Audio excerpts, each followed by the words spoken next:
வீட்டில் இருக்க அம்மாங்க எல்லாருமே வந்துட்டு சும்மா தானேங்க இருக்கோம். நல்லா ஹாயாக ஃப்ரீயாக சாப்பிட்டுட்டு ஜாலியாக இருக்கும். வேலையே செய்யாமல் இருக்கோம் இல்லைங்க. அதனால் வந்துட்டு எல்லா வீட்லேயும் வேலை கொடுக்குற மாதிரி என் பொண்ணும் எனக்கு ஒரு வேலை கொடுத்துட்டாங்க. அவள் மருதாணி வச்சு விட சொல்லிகிட்டே இருந்தாள் ரொம்ப நாளாக. ஆனால் ஸ்கூலில் வந்து மருதாணி வைக்கக்கூடாதுங்கிறனால நான் மருதாணி வச்சு விடல அவளுக்கு. அவள் வந்து இந்த மாதிரி கலர் பெயிண்ட் வாங்கினாவே எப்போவுமே இந்த மாதிரி தான் செய்வாள். என் ஹஸ்பண்ட் வரக்குள்ளே நான் க்ளீன் பண்ணி வச்சுருவேன். அதனால் அவருக்கும் தெரியாது வீட்டில் என்ன நடக்குதுன்னு சொல்லிட்டு. நான் அப்பப்போ ஃபோட்டோ எடுத்து மட்டும் அவருக்கு அனுப்புவேன். ஆனால் க்ளீன் பண்ணுறது தெரியாது இல்லைங்க. அதனால் இந்த டைம் நான் வந்து விட்டுட்டேன். சரி அவரே வந்து பார்க்கட்டும்னு சொல்லி விட்டுட்டேன். பாருங்கள் அவர் தான் என்ன பண்ணிகிட்ருக்கா பாப்பான்னு. பின்சி என்ன பண்ணுறேன்? என்ன வச்சு விட மாட்டேங்கிற? மருதாணி வைக்கலையா? அதுக்காக நீ என்ன செய்கிற இப்போ?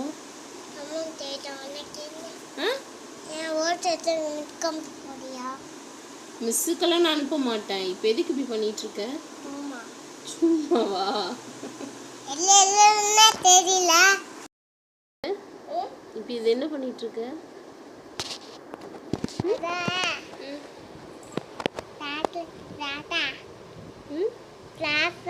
இது யார் இப்போ க்ளீன் பண்ணுறது? நானா?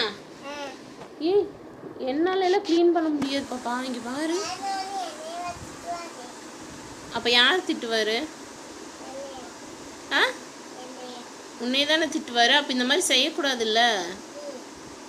நான் க்ளீன் பண்ண மாட்டேன். டேடி வந்து பார்க்கட்டும். ஆ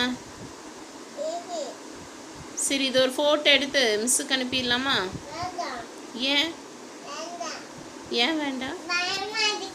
பயமாக இருக்கா?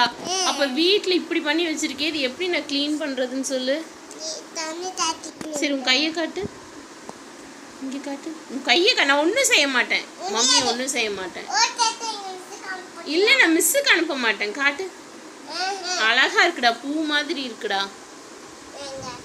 நீங்கள் பாரு, பூ மாதிரியே இருக்கு.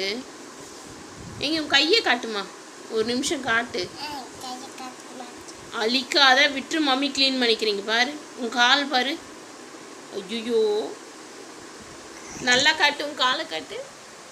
காலை காட்டுமா? சரி கையை காட்டேன். இல்லை கரெக்டாக என் ஹஸ்பண்ட் ஆஃபீஸ்லேருந்து வந்துட்டாருங்க. பார்த்துட்டு சரி என் பாப்பாவை எதுவும் திட்டாதான் நான் க்ளீன் பண்ணிக்கிறேன் அப்படின்னு சொன்னார்.